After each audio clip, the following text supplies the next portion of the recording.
நியாயத்தில் நிறுத்துகிறவர். ருசிக்க. அமெரிக்காவிலே ஒரு பிரபல கல்லூரியிலே ஒரு கால்பந்து பயிற்சி நடந்து கொண்டிருந்தது. ஜான் என்ற வாலிபன் யூனஸ் என்ற வாசகம் பொருந்திய பனியனை அணிந்திருந்தான். பயிற்சி முடிந்ததும் அனைவரும் ஓய்வெடுக்க சென்றனர். நண்பர்கள் அனைவரும் ஜானை இரவிலே ஒரு ஹோட்டலுக்கு வரும்படி வற்புறுத்தினர். அங்கு பார்ட்டியிலே என்ன நடக்கும் என்று ஜானுக்கு நன்கு அறிந்திருந்தான்.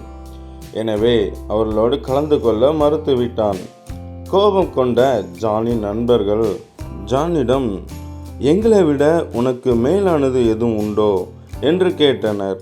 ஜான் அமைதியாக சிரித்து கொண்டே, ஆண்டவரை தவிர எனக்கு எல்லாமே இரண்டாவது தான் என்று சொன்னான். அவர்கள் வெட்கி தலையை குனிந்தனர். வாலிப வயதிலே முதலாவது ஆண்டவருக்கு நாம் இடத்தை கொடுக்க வேண்டும். நாம் உலக வாழ்க்கையிலே வாழ்ந்துவிடக்கூடாது. வாலிப நாட்களிலே அநேக பாவங்கள், செல்போன் மூலமான பாவங்கள், அநேக பாவங்களிலே நாம் விழாமல் நாம் ஆண்டவருக்கு நாம் முதலிடம் கொடுக்கும்போது நம்மளுடைய வாழ்க்கையை ஆண்டவர் மாற்றி ஆசீர்வதிக்கிறார். ருசிக்க. கர்த்தருக்கு ஒரு இடமா அல்லது கர்த்தருக்கே முதலிடமா? God bless you.